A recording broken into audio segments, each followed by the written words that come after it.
Assalamu alaikum everyone. I am your instructor for the course Calculus of Variations and you know my name. My name is Salman Amin Malik.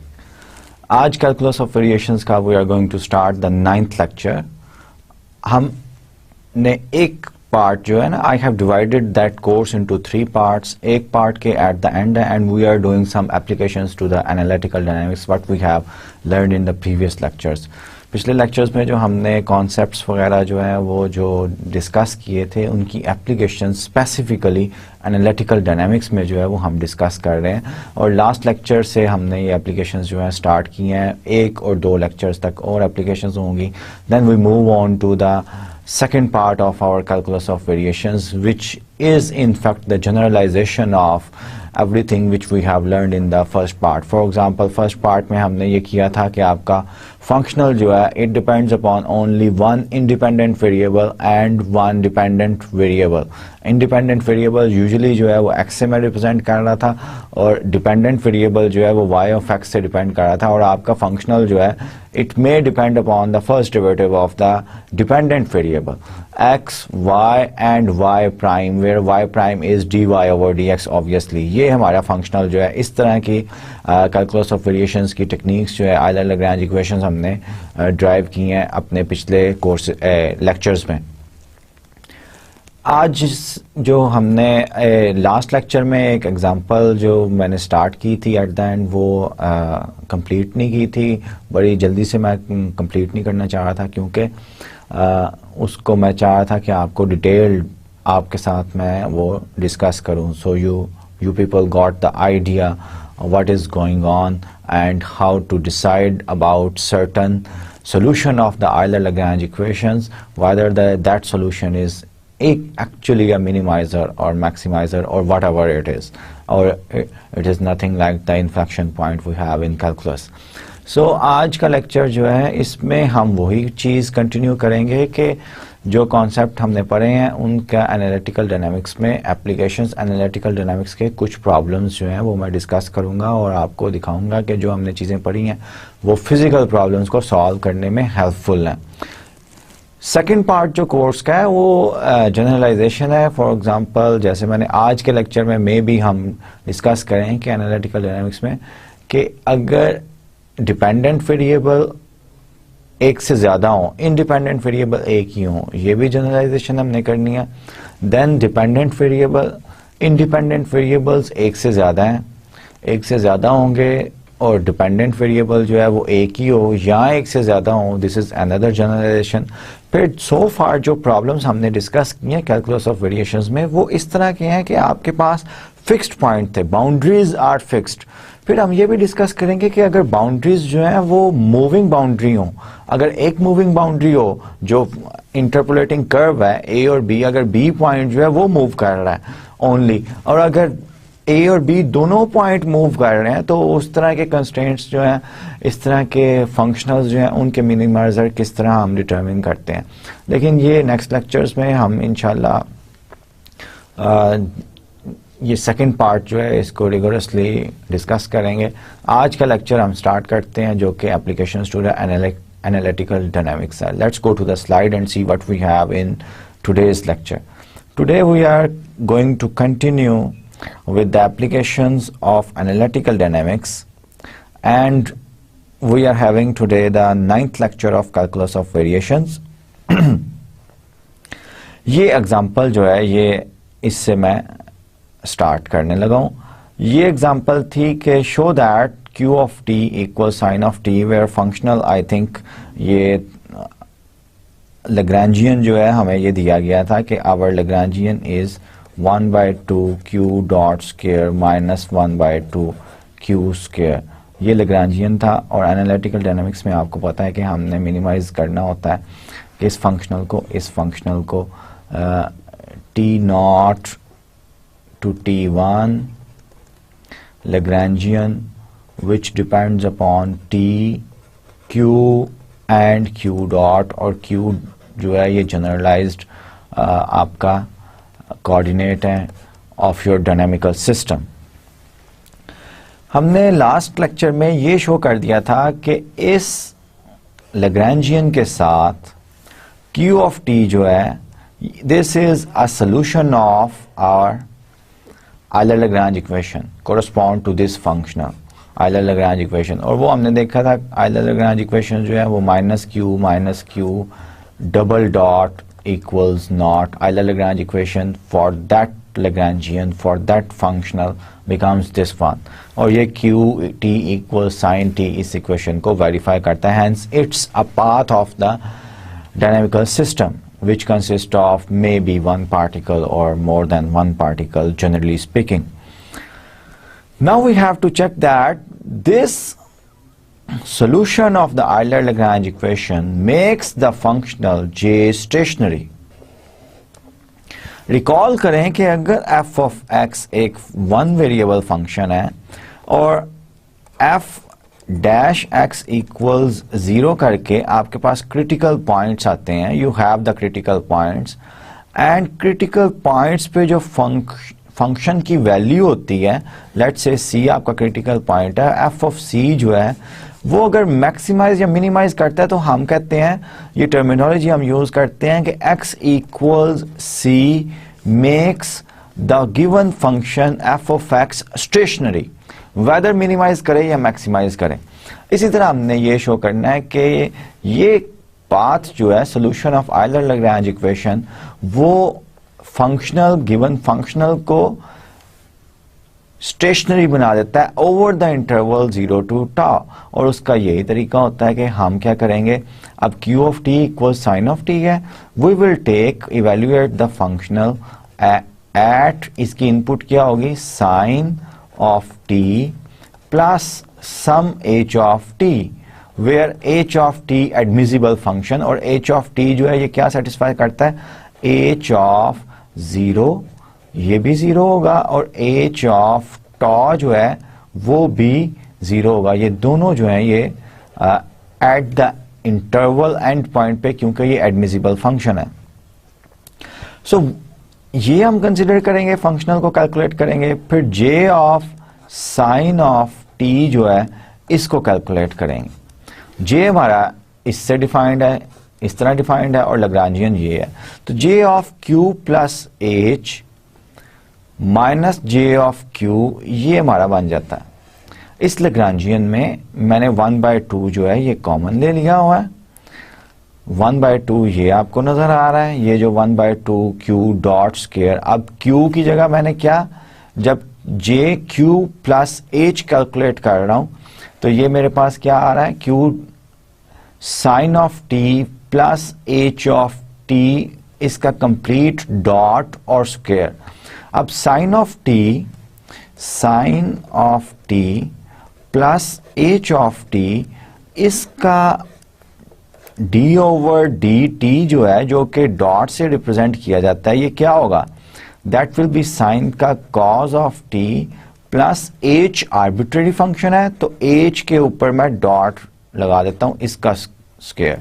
अगर q dot square 1/2 बाहर ले गया हूं तो देखें cause t plus h dot square जो है exactly वही यहां पे स्लाइड पे ये लिखा हुआ है. ठीक है, देन माइनस, क्योंकि इसका आगे माइनस q स्क्वायर है, q मेरा क्या था, q की जगह q प्लस h है तो साइन ऑफ t मैं किसके लिए चेक कर रहा हूं, qt इक्वल साइन t के लिए.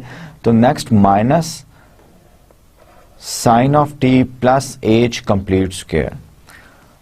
अब आगे क्या था, आगे मेरा यहां पे लिखा हुआ है माइनस j ऑफ q, कि j ऑफ q जो है उसको मैंने इवेल्युएट करना है. q मेरा साइन ऑफ t है तो that will B q dot, जो कि साइन का डॉट जो है कॉज आता है और माइनस साइन था इसलिए माइनस कॉज, उसका square square t plus sine square t. अगर मैं इसको ओपन करूं इन स्क्वायर्स को तो मेरा क्या बनता है, cos square t plus h dot square plus h dot square plus 2h dot cos of t minus sine square t minus h square minus 2h sine of t minus cos square t plus sine square t. ये cos positive negative के साथ, sign negative sign positive के साथ cancel out हो गया, and I am left with this expression जो कि integral में, और integral of course 0 to tau है, 2h dot cos of t जो कि ये है मेरा, plus h dot square minus 2h sine of t जो कि ये है, माइनस h स्क्वायर जो कि ये है।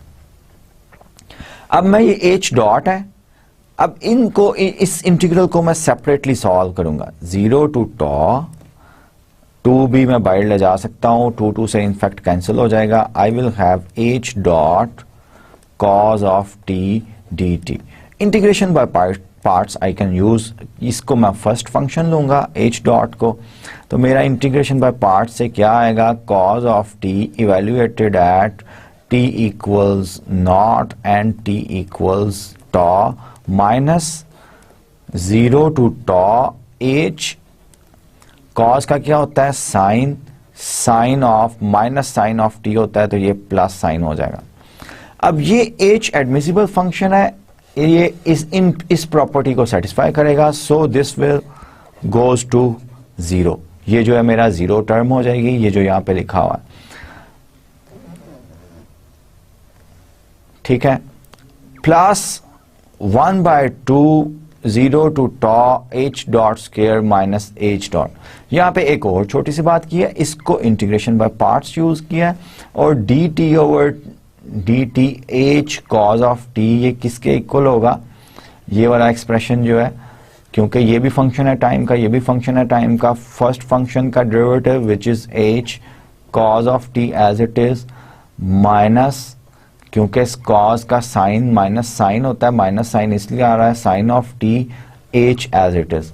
इसको मैं यूज करके मैं ultimately I can reach here, ठीक है, विच इज ये टर्म तो 0 हो गई, ये टर्म जो h ऑफ साइन t वाली आ रही है, और इसको मैं ये d over d t h cos of t वाला फैक्ट यूज करके ultimately minus 2h sine t जो है ये कैंसिल हो जाएगा। इस वाले जो इंटीग्रेशन बाय पार्ट्स हमने इस फर्स्ट टर्म की है, इस वाले से ultimately I will have this expression, और ये भी जो है ये मेरा एडमिसिबल फंक्शन की वजह से 0 हो रहा है।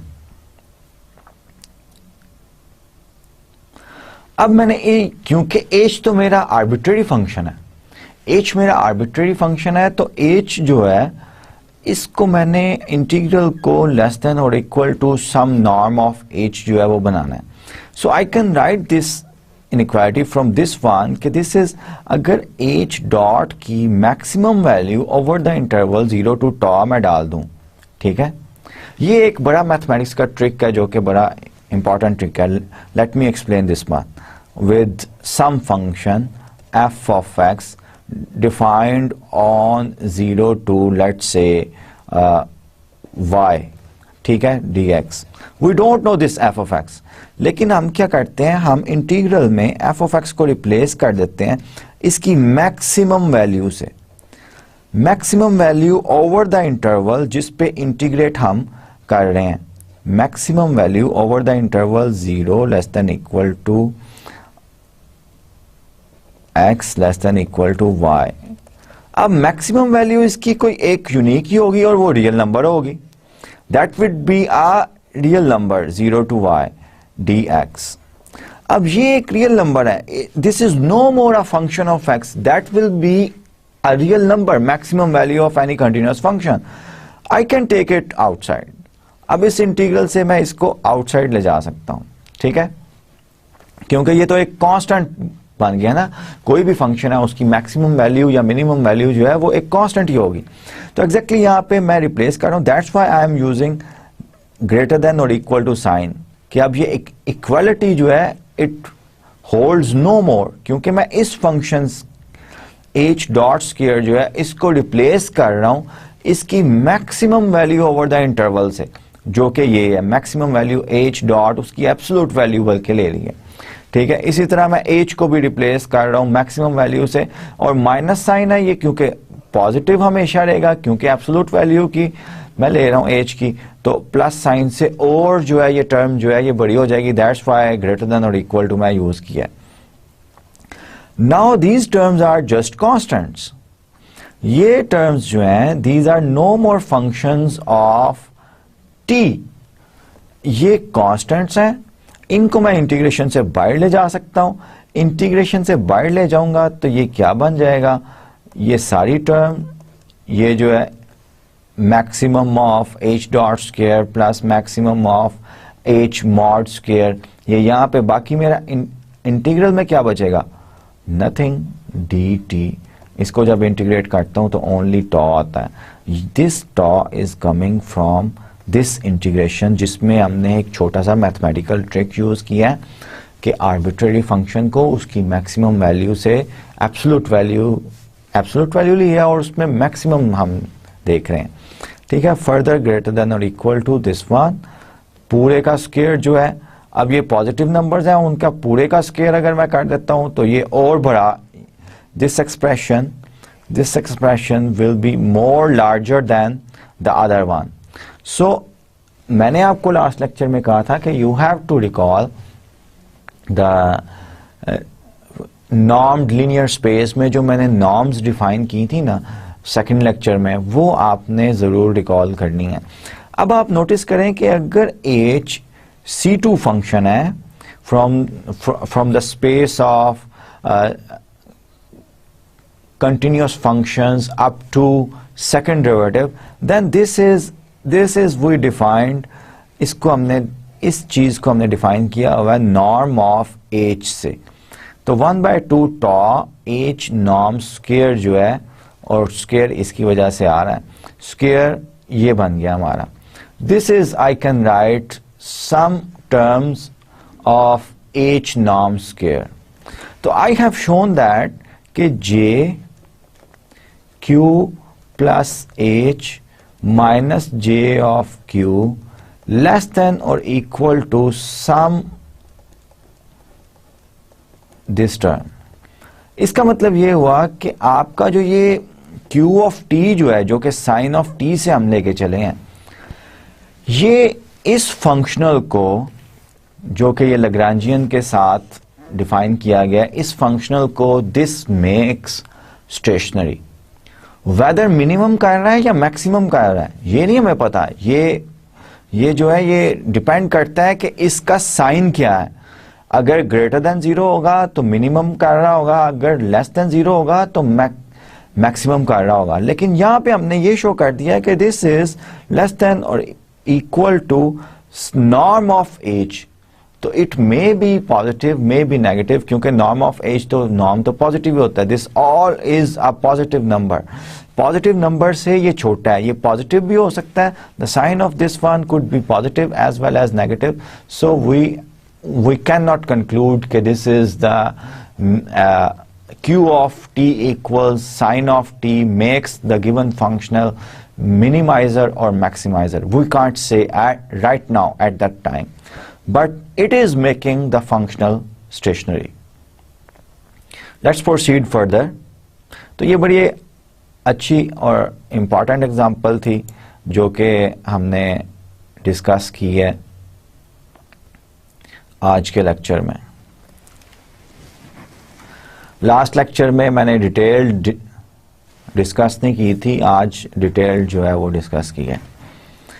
अब कुछ जनरलाइजेशन, क्योंकि एनालिटिकल डायनामिक्स के जो नेक्स्ट प्रॉब्लम्स आ रहे हैं उसमें इस तरह के फंक्शनल हमारे पास होंगे जो कि इंडिपेंडेंट वेरिएबल टाइम है, लेकिन डिपेंडेंट वेरिएबल आपके पास मोर देन वन है। लेट्स से y1 है, y2 है,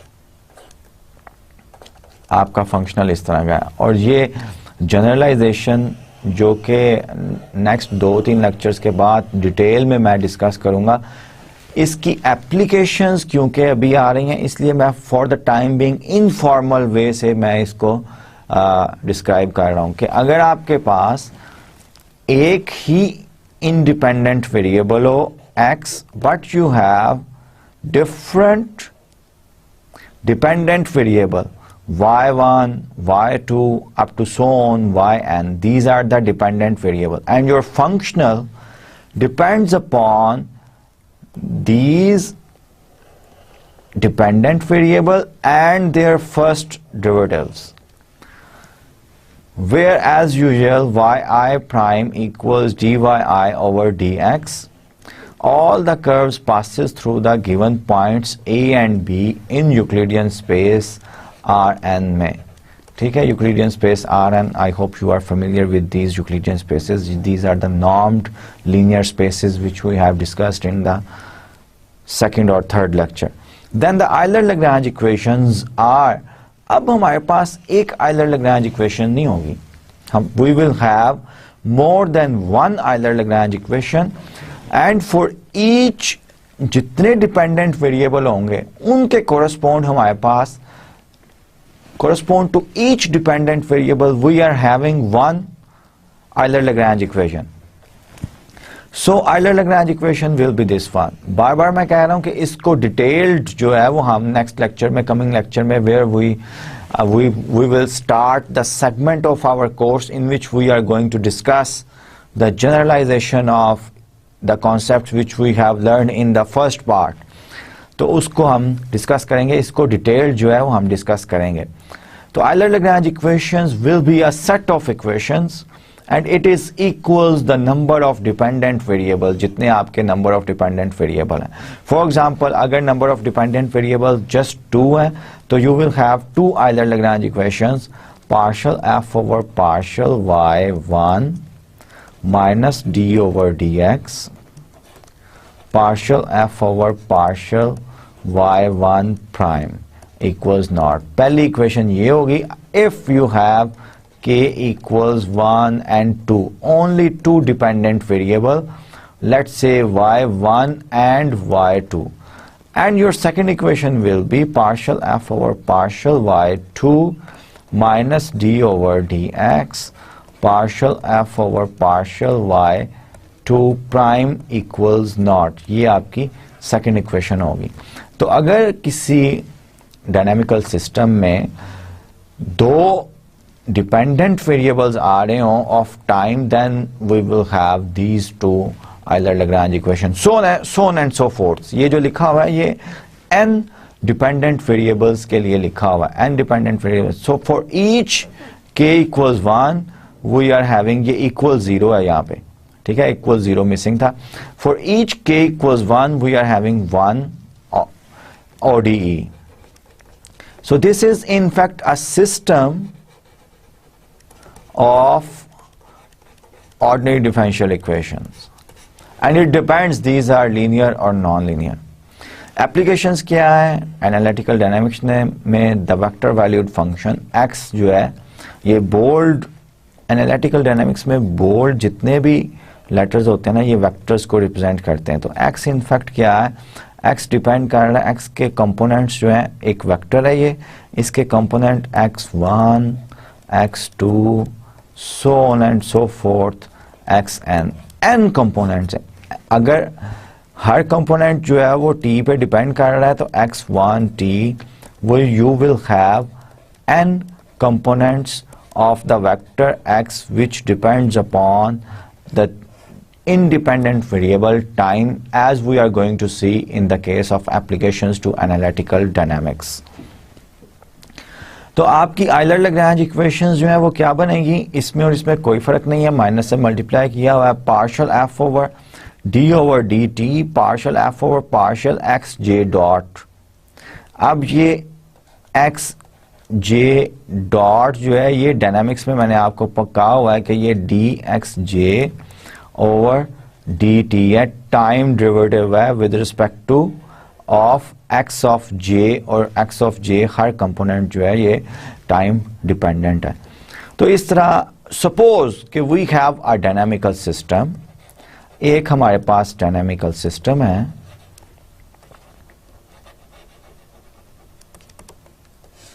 we have a dynamical system which has, let's say, 4 generalized coordinates.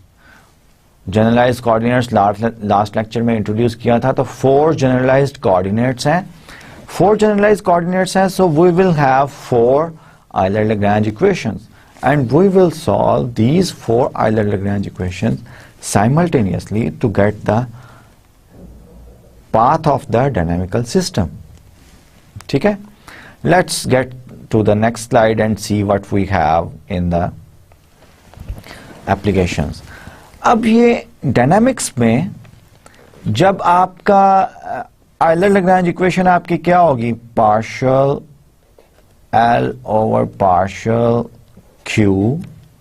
अब मैं यहाँ पे J लिख रहा हूँ क्योंकि जनरलाइज कोऑर्डिनेट्स जो हैं वो एक से ज्यादा हो सकते हैं. D over d t partial L over partial Q J dot equals 0 and J आपका डिपेंड करता है कि जनरलाइज कोऑर्डिनेट्स कितने हैं, A1 to N है फॉर एग्जांपल. तो we have N partial differential equations, ordinary differential equations, Euler-Lagrange equations corresponding to each generalized coordinates. और यहाँ पे let me show you कि आपका Lagrangian जो है ये T independent variable Q1, Q2 up to so on Qn and their first derivative Q1 prime, Q2 prime up to so on Qn prime, इसका function है Lagrangian का.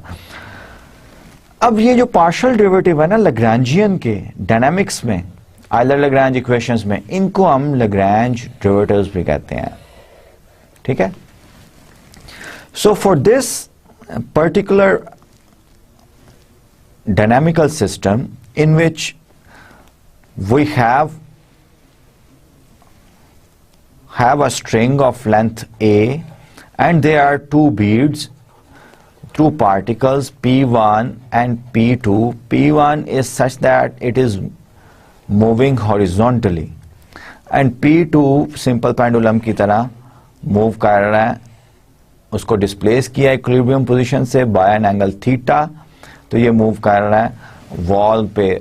So the dynamical system is moving on the wall. एक जो है वो simple pendulum की तरह move कर रहा है और स्ट्रिंग जो ये P1 पार्टिकल है ये हॉरिजॉन्टल मूव कर रहा है. इसको हमने लास्ट लेक्चर में डिस्कस किया था और ये कॉन्फ़िगरेशन स्पेस है कि इसका Q जो है we have, if you remember हमने जनरलाइज कोऑर्डिनेट्स इसके कैलकुलेट किए थे, तो we have two generalize coordinate x of t and theta of t.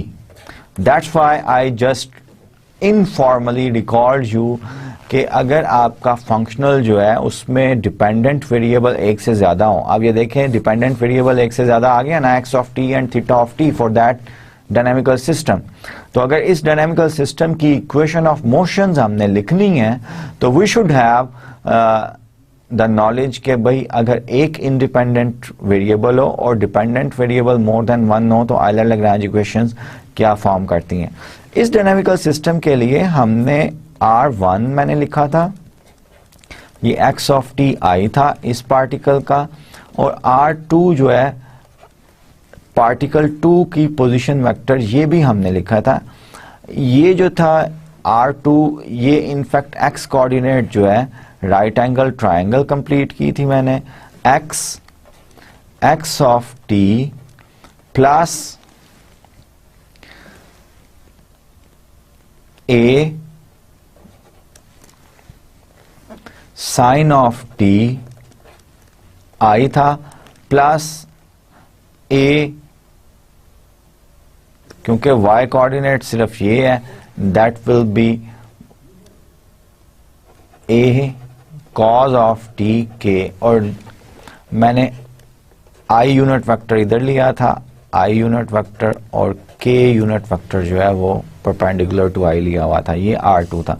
So velocity हमें पता है कि dr ओवर dt होती है. फर्स्ट पार्टिकल की वेलोसिटी जो है वो ये आ जाएगी, सेकंड पार्टिकल की वेलोसिटी जो है वो ये आ जाएगी.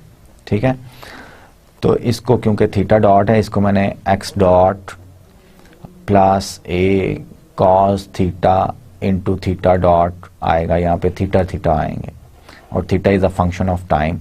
तो इसका जब मैं डेरिवेटिव लूंगा that will be a cos of theta, आगे थीटा का डेरिवेटिव जो है वो थीटा डॉट, जो कि यहाँ पे ये कॉमन लिया हुआ है. अब क्या स्टेप्स थे कि आपने अब काइनेटिक एनर्जी लिखनी है of that dynamical system. Why? Because our Lagrangian equals t minus v. पिछली एग्जाम्पल में तो बड़ा सिंपल था कि आपको लैग्रेंजियन दे दिया गया था. If you recall the last example which we have discussed in today's lecture, हमने शो किया कि वो स्टेशनरी बनाता है. वो लैग्रेंजियन ये दे दिया गया था 1/2 q dot square minus 1/2 q square. तो अब तो सिर्फ डायनामिकल सिस्टम डिस्क्राइब किया गया है, you have to calculate the Lagrangian. तो लैग्रेंजियन कैलकुलेट करने के लिए हमें kinetic energy of the system, dynamical system and potential energy of the dynamical system, ये दोनों चाहिए होती हैं. ठीक है, तो kinetic energy is, that's why we are writing the position vector. Position vector से वेलोसिटी लिखी. अब काइनेटिक एनर्जी जो है वो हर पार्टिकल की मुझे पता है 1/2 mv स्क्वायर जनरली होती है. अब इस पार्टिकल का भी मास m है, इस पार्टिकल का भी मास m ही है. ठीक है, ये हमें दिया गया है. तो I will calculate the kinetic energy. जब मेरे पास काइनेटिक एनर्जी आ जाएगी, और काइनेटिक एनर्जी जो है इन एक्सप्रेशन से इजीली कैलकुलेट की जा सकती है. और total kinetic energy of the dynamical system क्या है कि पार्टिकल P1 की kinetic energy plus particle P2 की काइनेटिक एनर्जी, और दोनों की वेलोसिटीज हमने कैलकुलेट की हुई हैं. तो हम सिंपली इजीली जो है इसका मासेस सेम है तो काइनेटिक एनर्जी कैलकुलेट कर देते हैं, जिसका एक्सप्रेशन जो है वो ये आता है. ठीक है, आप वेरीफाई कर सकते हैं. For example let me tell you कि ये फर्स्ट टर्म जो है ये कहाँ से आ रही है. अब काइनेटिक एनर्जी ये थी 1/2 mv स्क्वायर. अब v स्क्वायर v1 पार्टिकल 1 के लिए अगर मैं लिख रहा हूं तो x डॉट स्क्वायर आएगा. अब ये पार्टिकल 1 की काइनेटिक एनर्जी होगी. अब पार्टिकल 2 की काइनेटिक एनर्जी v2 डॉट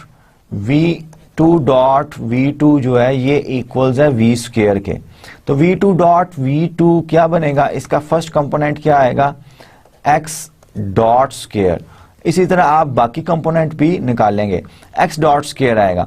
तो काइनेटिक एनर्जी क्या हुई, particle first component 1/2 mv square 1/2 mx dot square. आगे भी कुछ टर्म्स हैं वो आपने खुद से कैलकुलेट करनी है. I am just explaining this first term.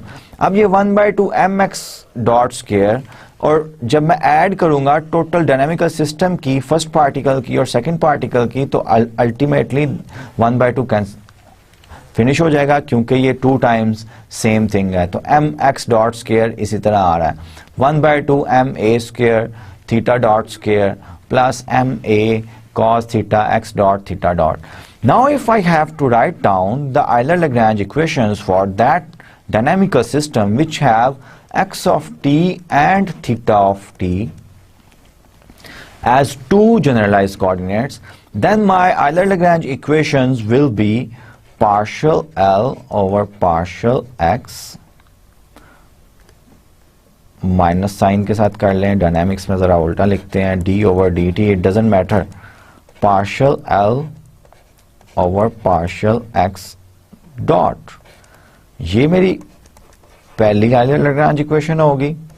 दूसरी आइलर-लैग्रांज इक्वेशन क्या होगी, partial L over partial theta dot minus partial L over partial theta equal 0. ये मेरी सेकंड जो है आइलर-लैग्रांज इक्वेशन होगी. अब ये जो पार्शियल डेरिवेटिव्स हैं जिनको हम लैग्रांज डेरिवेटिव्स कह रहे थे, मैंने लास्ट टाइम बताया भी था कि मैकेनिक्स में या डायनामिक्स में इनको लैग्रांज डेरिवेटिव्स कहते हैं. We have to calculate the Lagrange derivatives for this kinetic energy. Kinetic energy क्योंकि लैग्रेंजियन जो है in fact L equals T minus V के इक्वल होता है. तो for that dynamical system V भी पोटेंशियल एनर्जी जो है वो भी मैं लिख सकता हूं. और अगर मैं इसका partial L over partial x dot लिखना चाहूं तो of course partial T over partial x dot minus partial V over partial x dot के इक्वल होगा. तो मुझे काइनेटिक एनर्जी के ही partial derivative with respect to x dot and x calculate करने पड़ेंगे, जिनका मैंने नाम लैग्रेंज डेरिवेटिव्स रखा हुआ है. तो from the expression of kinetic energy of the dynamical system we have partial t over partial x equals naught, क्योंकि यहाँ पे x कहीं हमें नजर नहीं आ रहा, x डॉट जरूर है, x कहीं नहीं है. Partial t over partial x dot जो है वो first term 2mx dot plus इसमें एक्स डॉट कहीं नहीं है तो पार्शियल डेरिवेटिव 0 होगा इस टर्म का। इस टर्म में एक्स डॉट सिर्फ एक ही पावर 1 है तो we will have m a cos theta into theta dot. Similarly partial T over partial theta first term में ये नहीं है, 0 हो जाएगा। यहाँ पे है आपका थीटा, थीटा तो नहीं है यहाँ पे थीटा डॉट है, थीटा सिर्फ यहाँ पे है इस टर्म में, थर्ड टर्म में है। तो कॉस थीटा है तो कॉस थीटा का डेरिवेटिव जो है वो माइनस साइन थीटा आएगा। अब यहाँ पे नोटिस करें कि यहाँ पे मैं पार्शली डेरिवेटिव ले रहा हूं विद रिस्पेक्ट टू थीटा। अगर यहाँ पे टाइम से डेरिवेटिव ले रहा होता तो कॉस थीटा का माइनस साइन थीटा लिखता, आगे थीटा डॉट लिखता। That is the big difference जो कि स्टूडेंट्स मोस्टली मिस्टेक करते हैं while calculating these partial derivatives. आप पार्शियल डेरिवेटिव ले रहे हैं विद रिस्पेक्ट टू थीटा, तो थीटा अगर होगा तो पार्शियल डेरिवेटिव उसका कैलकुलेट कर लिया जाएगा, अदरवाइज 0। तो partial T over partial theta जो है इसका एक्सप्रेशन ये आता है, partial T over partial theta dot, इसका एक्सप्रेशन जो है यू कैन इजीली कैलकुलेट के सिंपली उसका ये एक्सप्रेशन आता है। So we have calculated the Lagrange derivatives, ठीक है। लैग्रैंज डेरिवेटिव्स कैलकुलेट कर लिए और आगे आयलर लैग्रैंज इक्वेशंस अगर हमने सॉल्व करनी है, डायनामिकल सिस्टम का पाथ निकालना है, तो we have to calculate the potential energy और उसके भी पार्शियल डेरिवेटिव जो है वो हम कैलकुलेट करेंगे और आयलर लैग्रैंज इक्वेशंस में पुट कर देंगे and we will get the solution. We will do that for that particular, इस एग्जांपल के लिए हम करेंगे, लेकिन later on let's discuss the Euler Lagrange equations for a dynamical system in a generalized form. अब अगर kinetic energy, the Euler-Lagrange equations becomes this one for a most generic dynamical system. यहाँ पे अब ये टर्म जो है ये 0 term नहीं है, ये फोर्स है, जनरलाइज्ड फोर्स जो हम डिफाइन करने जा रहे हैं। For general specified forces Fi, there is no simplification for the right sides of the Euler-Lagrange equations. Euler-Lagrange equations जो है मोस्ट जेनेरिक डायनामिकल सिस्टम के लिए, अगर आपका डायनामिकल सिस्टम कंजर्वेटिव है तो हम इन फोर्सेस को F equals minus del of V for some potential V लिख सकते हैं। इनफैक्ट इसी से ही हमारे पास जो पीछे हमने डिस्कस किए हैं आयलर-लैग्रैंज इक्वेशंस वो आती हैं, ठीक है। तो हम generally this is not true, हर जो है फोर्स जो है वो कंजर्वेटिव फोर्स नहीं होती, तो इसकी फर्दर सिंप्लीफिकेशन पॉसिबल नहीं है। इस फोर्स को हम डिफाइन कर देते हैं कि this is the generalized force for each particle 1 2 3 up to so on n। तो इसको हम जनरलाइज्ड फोर्स इस तरह डिफाइन कर देते हैं, Q is called generalized force corresponding to the coordinate QJ। और आपको पता है कि ये कोऑर्डिनेट्स जो हैं जनरलाइज्ड कोऑर्डिनेट्स, उसके कोरस्पॉन्ड हर जनरलाइज्ड फोर्स जो है हमने लिख दी है। लैग्रैंज या Euler Lagrange equations for a generalized standard system. Standard system है हमारा dynamical system holonomic, that is standard system का क्या मतलब है कि कंस्ट्रेंट जो है वो होलोनोमिक है and constraint forces do no virtual work. Virtual work ये डायनामिक्स की एक टर्मिनोलॉजी है। आई होप कि you have learn this one while you took the course of analytical dynamics. With generalized coordinates Q, kinetic energy T, kinetic energy इस पे अगर standard system है तो kinetic energy explicitly time पे depend नहीं करेगी and the generalized forces Q, J होंगी। Then the motion of the dynamical system S is described by these generalized Euler-Lagrange equations. Conservative system अगर होगा तो मैंने पहले बता दिया है कि क्यू जे को आप ये actually minus grad of V ही लिखा हुआ है with respect to generalized coordinates, ठीक है। When the standard system that is holonomic and constraint forces do no virtual work is also conservative, the generalized forces Q can be written in this form. और Q in this form में लिखने का मतलब है कि आपकी Euler-Lagrange equations जो हैं वो अल्टीमेटली उनकी शेप जो है वो ये बन गई है. Let S be a standard system that is holonomic and constraint forces do no virtual work with generalized coordinates Q. The kinetic energy TQQ dot and generalized force QJ are conservative. Then in any motion of S, the coordinates Q must satisfy system of equations this one. In fact, इसी से हमारे पास वो Euler-Lagrange equations जो हैं वो आती हैं. अब अगर मैं ये शो कर दूं कि मेरा ये जो पोटेंशियल जो मैंने पोटेंशियल ये लिखा है इसका d/dt जो है ऑफ दिस पार्शियल v/पार्शियल qj दिस इक्वल्स 0, अगर मैं ये शो कर दूं तो मैं इस इक्वेशन से क्या लिख सकता हूं? I can write this equation d/dt q dot, यहां पे डॉट कर लेता हूं कि पार्शियल t/पार्शियल qj डॉट माइनस पार्शियल v/पार्शियल qj डॉट माइनस कॉमन ले लेता हूं पार्शियल t/पार्शियल qj, और ये इस तरफ आके प्लस हो जाएगा और अल्टीमेटली जब माइनस करूंगा तो ये माइनस पार्शियल v/पार्शियल qj equals naught. This will be valid. This could be written as if this is equals 0.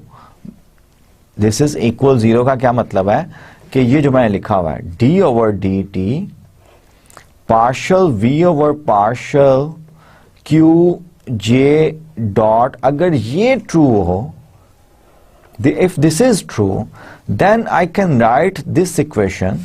इस इक्वेशन को मैं इस तरह लिख सकता हूं. और इस इक्वेशन को फर्दर मैं क्या लिख सकता हूं?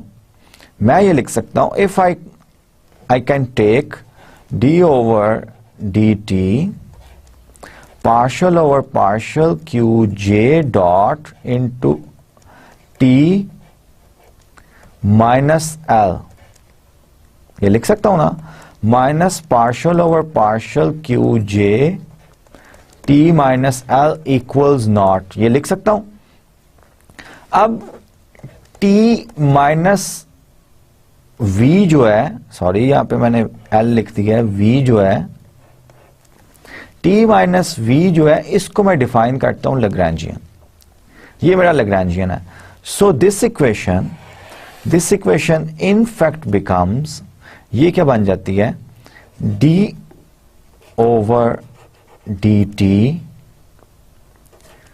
partial/partial qj dot l.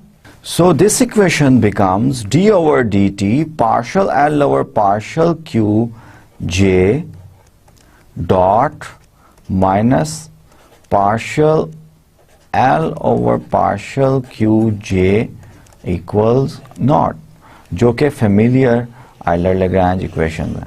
So for a dynamical system which has conservative forces and standard system, we have this one. Otherwise, the most generic form for any dynamical system जिसमें generalized forces हो qj, वो हम जो है Euler-Lagrange equations जो हैं वो इस फॉर्म में, ये फॉर्म में, this is the most generalized form of the Euler-Lagrange equations for any dynamical system.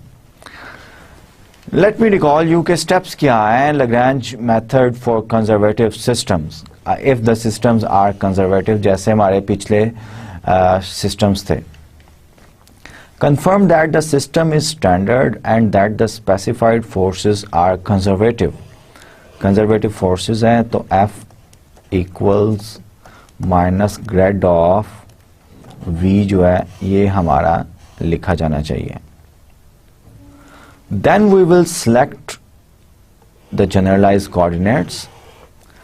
Conservative force, सबसे पहले हम चेक करेंगे कि सिस्टम स्टैंडर्ड है। स्टैंडर्ड सिस्टम का क्या मतलब होता है कि आपका कंस्ट्रेंट फोर्सेस जो हैं कोई वर्चुअल वर्क ना करें और आपके कंस्ट्रेंट्स जो हैं वो हॉलोनॉमिक हों।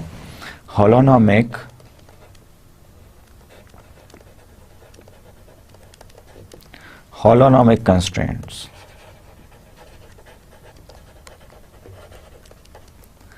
Plus no virtual work.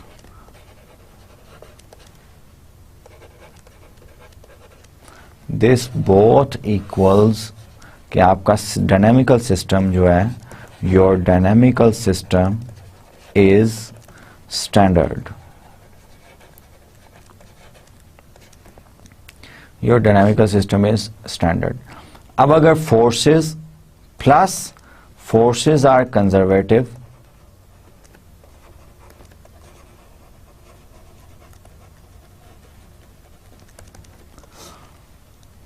तो फिर हमारी आयलर लैग्रेंज इक्वेशंस जो हैं वो क्या बनती हैं, वो लास्ट स्लाइड पे भी मैंने डिस्कस की थी।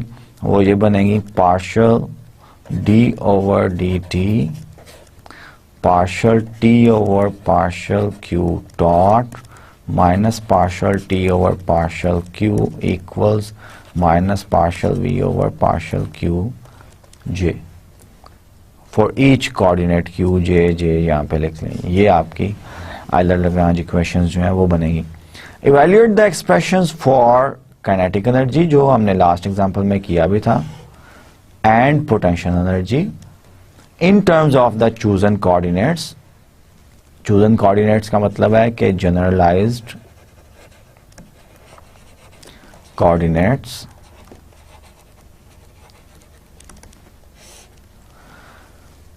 Substitute these expression into Euler Lagrange equations. यहाँ पे सिर्फ लैग्रेंज इक्वेशंस लिखी हुई हैं क्योंकि डायनामिक्स में आयलर लैग्रेंज इक्वेशंस को ही लैग्रेंज इक्वेशंस कहते हैं। Solve the system of ODEs and get the solution of the dynamical system, जो कि रिक्वायर्ड था आपको करने के लिए। अगर मोशन आपने जो है किसी भी डायनामिकल सिस्टम की डिस्क्राइब करनी है तो you have to solve the Lagrange equation. Let's consider an example. ये एक एग्जाम्पल है जिसमें हम जो है motion of the dynamical system जो है उसको डिटरमिन करेंगे। Motion of the dynamical system.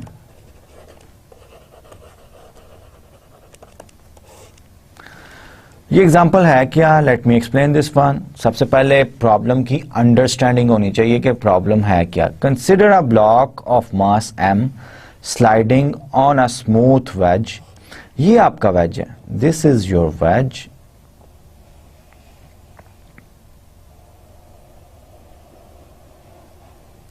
इसके ऊपर ये ब्लॉक जो है इसका मास m है और ये मूव कर रहा है डाउनवर्ड, और ये वेज जो है स्मूथ है।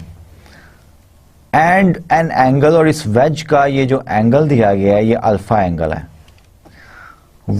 विच इटसेल्फ स्लाइड्स ऑन। अब ये वेज जो है ये खुद से भी मूव कर रहा है, यानी कि डायनामिकल सिस्टम, ये वेज जो है ये स्टेशनरी नहीं है, ये खुद से भी इस तरफ मूव कर रहा है।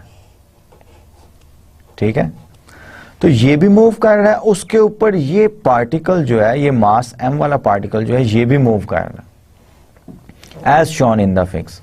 तो सबसे पहले हमने क्या करना है, हमने ये करना है कि जनरलाइज्ड कोऑर्डिनेट्स जो हैं वो डिफाइन करने हैं। Coordinates define the coordinates.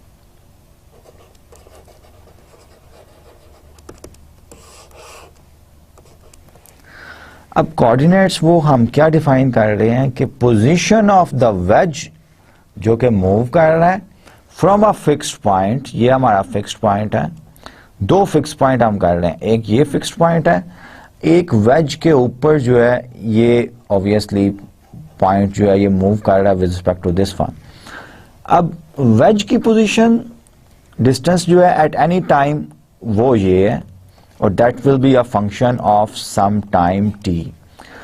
और जो वेज का ये अपर कॉर्नर है, इससे इस कॉर्नर से जो मास मूव कर रहा है वेज पे उस तक का डिस्टेंस जो है वो भी टाइम डिपेंडेंट है। y ऑफ t जो है वो हम जनरलाइज कोऑर्डिनेट्स लेते हैं। अब हम देखते हैं कि क्या are these coordinates are sufficient to get the position vectors of both wedge, दो पार्टिकल ही मूव कर रहे हैं इस डायनामिकल सिस्टम में, वेज भी और ये स्मॉल पार्टिकल जो वेज के ऊपर स्लाइड कर रहा है, are these sufficient to describe the motion of this dynamical system. In other words, मैं R1 the position vector of this wedge and R2 position vector of this small particle जो कि figure में black सा है जो कि veg के ऊपर मूव कर रहा है, इसके मैं position vector by using these generalize coordinates x of t and y of t जो है वो लिखने की कोशिश करूंगा। The whole motion is planar, of course planar motion है। Find Lagrange equations, Euler Lagrange equations for this system and deduce the acceleration of the wedge, wedge का acceleration बताऊं, the acceleration of the block relative to the wedge. ये दो questions जो हैं ये हमने answer करने हैं। This is a standard conservative system with 2 degrees of freedom. Degrees of freedom क्या होती हैं? जनरलाइज कोऑर्डिनेट्स जितने होते हैं उसी को हम डिग्री ऑफ फ्रीडम कहते हैं। Take as generalize coordinates x the displacement of the wedge from a fixed point on the floor and y the displacement of the block from a fixed point on the wedge. इन दोनों जो है, इन दोनों generalise coordinates हम define करते हैं। और जैसा कि मैंने आपको पहले बताया कि I will try to write down the position vector. Position vector write down करने के बाद काइनेटिक एनर्जी जो है मैं लिखूंगा, पोटेंशियल एनर्जी जो है वो लिखूंगा और उससे मैं आइलर लैग्रेंज इक्वेशंस जो हैं वो फॉर्म करूंगा। उन आइलर लैग्रेंज इक्वेशंस का सोल्यूशन जो है वो डिटरमिन करूंगा। अब R1 जो है, अगर position vector of this wedge है, ये तो सिर्फ हॉरिजॉन्टली मूव कर रहा है, तो x ऑफ t अगर मैं I इस तरफ लूं और k जो है वो इस तरफ लूं, तो position vector of the veg वो x ऑफ t I ही आएगा ओनली। अब इसका पोजीशन वेक्टर ये जो है, ये पार्टिकल एट दैट टाइम यहां पे है, इसका पोजीशन वेक्टर जो है वो मैंने डिटरमिन करना है। इसके पोजीशन वेक्टर क्या होगा? फ्रॉम दिस पॉइंट ये x से x of t plus this one, ये x ऑफ t है और इसको ऐड करना पड़ेगा। ये मेरी राइट एंगल ट्रायंगल बन रही है। ये लेंथ मैंने y सपोज की हुई है, ये y सपोज की हुई है। इसका मतलब है कि एंगल जो है, ये एंगल अगर अल्फा है तो दीज टू ट्रायंगल्स, वेज वाली ट्रायंगल और ये ट्रायंगल सिमिलर होगी, तो ये भी एंगल अल्फा ही होगा। ठीक है, तो मैं R2 का x coordinate x of t plus ये अब राइट एंगल ट्रायंगल है, अल्फा इस पे है, ये y of y cause of alpha, और अल्फा जो है ये फिक्स्ड है, ये टाइम पे डिपेंड नहीं कर रहा, वेज की शेप जो है वो चेंज नहीं हो रही, ये आई हो जाएगा। और जे जो है वो ये लेंथ है, ये मेरा जो है y plus y sine alpha, और अगर k मैं लेता हूं along the unit vector perpendicular to ith direction, तो ये मेरा पोजीशन वेक्टर आ गया। तो ये पोजीशन वेक्टर्स जो हैं ये हम जो है इसको पोजीशन वेक्टर्स आ गए, तो काइनेटिक एनर्जी जो होती है 1/2 mv² for both complete dynamical system. तो कंप्लीट डायनामिकल सिस्टम के लिए हमारी काइनेटिक एनर्जी क्या होगी? क्योंकि दो पार्टिकल्स मूव कर रहे हैं, wedge itself and the particle on the wedge, तो मैं वेज के लिए काइनेटिक एनर्जी कैलकुलेट करूंगा और पार्टिकल जो वेज के ऊपर मूव कर रहा है उन दोनों के लिए काइनेटिक एनर्जी करके kinetic energy of the veg plus kinetic energy of the particle block, दोनों को ऐड करके ये मेरी कंप्लीट काइनेटिक एनर्जी जो है वो डायनामिकल सिस्टम की आएगी। लेट्स सी कि टाइम वैसे हमारे पास कम है, लेकिन लेट्स सी के नेक्स्ट स्लाइड में हमारा पोजीशन वेक्टर्स, ये लास्ट स्लाइड में मैंने एक्सप्लेन कर दिया कि पोजीशन वेक्टर्स जो हैं ये आते हैं आपके, ठीक है। The position vector of the block and the wedge in terms of generalized coordinates are this one, और ये मैंने एक्सप्लेन कर दी। Now I can write down the kinetic energy and the potential energy of the systems are given by these kinetic energy. I will explain these kinetic energies in the next lecture, क्योंकि ये मैं अच्छी तरह explain करना चाह रहा हूँ।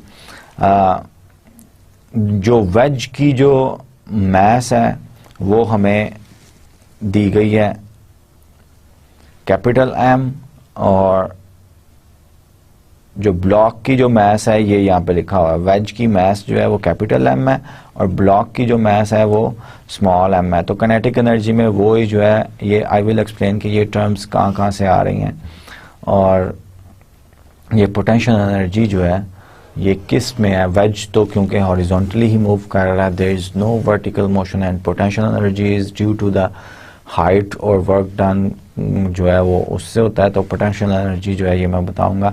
Then we will calculate the Lagrange derivatives. Lagrange derivatives calculate करने के बाद we will write down the Euler-Lagrange equations, and from the Euler-Lagrange equation we will have the second order ordinary differential equations, जो कि मैं next lecture में इंशाल्लाह describe करूंगा। We are almost at the end of our lecture। आज का lecture भी जो हमने डिस्कस किया है इसमें हमने डायनामिकल सिस्टम जो है उन्हीं पे अप्लाई करने की कोशिश की है। और आज के लेक्चर में let me summarize the today's lecture. आज के लेक्चर में हमने एक तो पिछली एग्जांपल जो थी कि गिवन फंक्शनल दिया गया हो एनालिटिकल डायनामिक्स में वो, और Euler-Lagrange इक्वेशंस का solution, whenever the solution of Euler-Lagrange equations makes the functional stationary. पहली एग्जांपल जो मेन थी वो हमने डिस्कस की कि स्टेशनरी का क्या मतलब है, और इसमें हमने non linear space mathematical trick जो यूज किया है ना कि integral of some function h of t arbitrary function है। तो मैंने क्या किया, h ऑफ t को रिप्लेस कर दिया, उसकी एब्सोल्यूट वैल्यू ले ली ओवर द इंटरवल, जो मेरा जिस इंटरवल पे मैं इंटीग्रल ले रहा हूं उस पे मैक्सिमम वैल्यू ले ली, एब्सोल्यूट वैल्यू, पॉजिटिव वैल्यू सबसे लार्ज, ठीक है। तो मेरा फंक्शन जो था it remains no more function of time, that is a constant, ठीक है ना। अगर कोई इंटीग्रल है और h ऑफ t या f ऑफ x है इंटीग्रल a टू b, तो मैं f ऑफ x से को रिप्लेस कर देता हूँ, पूरे फंक्शन को रिप्लेस कर देता हूँ उसकी मैक्सिमम वैल्यू से। तो जाहिर बात है कि जो एरिया मैं f ऑफ x का area under the curve calculate कर रहा हूँ उसको मैक्सिमम वैल्यू से रिप्लेस कर दूं तो एरिया बढ़ जाएगा। तो इसीलिए हमने ग्रेटर देन और इक्वल टू का साइन किया था। ये बड़ा इंपॉर्टेंट ट्रिक है खास तौर पे मैथमेटिक्स में, while you are playing with the partial differential equations, solution of the partial differential equation, और calculus of variations में भी जो हमने यूज किया। फिर I showed that the solution of the Euler-Lagrange equations makes the given functional stationary। उसके बाद हमने generalized coordinates और Lagrange derivatives for a particular dynamical system ये कैलकुलेट किए थे, Lagrange equations लिखी।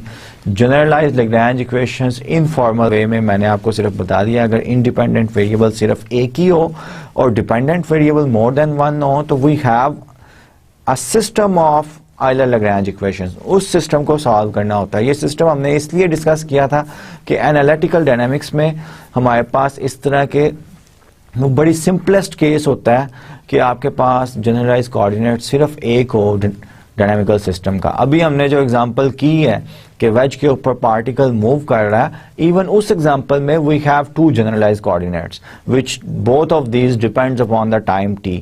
सो we must have the Euler-Lagrange equations or generalization of the candidates for the maximization or minimization of a certain functional in which we have one independent variable and several dependent variables। ये मैंने आपको कहा था कि मैं next lectures में detail में भी डिस्कस करूंगा। Then we have considered some examples consider की थी। एक एग्जाम्पल वेज वाली जो है उसको मैंने कंप्लीट नहीं किया. I want to complete it with each and every specification and steps involve in that problem. उस प्रॉब्लम में सिर्फ हमने हाफ प्रॉब्लम जो है वो सॉल्व की है. क्या सॉल्व किया कि हमने डायनामिकल सिस्टम के पोजीशन वेक्टर्स जो हैं जनरलाइज कोऑर्डिनेट्स आइडेंटिफाई किए हैं, और पोजीशन वेक्टर्स जो हैं वो मैंने आपको बताए हैं कि इनके पोजीशन वेक्टर किस तरह कैलकुलेट किए हैं, expression of the position vector. यही मेन वैसे काम होता है. आगे तो आपने काइनेटिक एनर्जी और पार्शियल डेरिवेटिव्स जो हैं वो कैलकुलेट करने हैं, और you will plug into the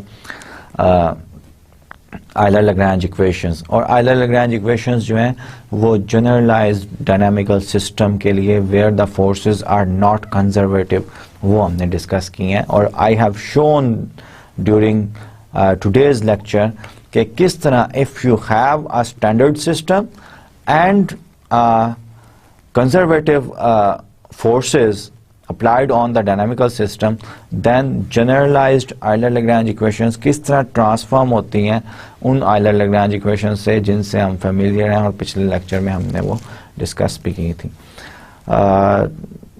We are at the end of, in fact the lecture has been finished. Take very good care of yourself and your dear ones. Till the next lecture, Allah Hafiz.